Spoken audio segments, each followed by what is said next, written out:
In this video, I'm going to show you how to recover deleted Instagram posts from years ago.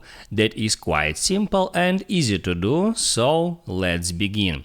You may want to recover a post that you have deleted a long time ago, and the bad news is that this post may not be any longer even on Instagram servers, so you can't request data to restore that specific post.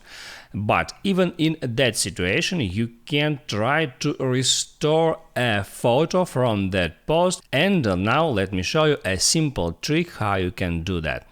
So just open up your Photos app and then right here scroll over to the right until you find Instagram album. This album creates by Instagram app, and Instagram saves here any image that you upload to your Instagram profile.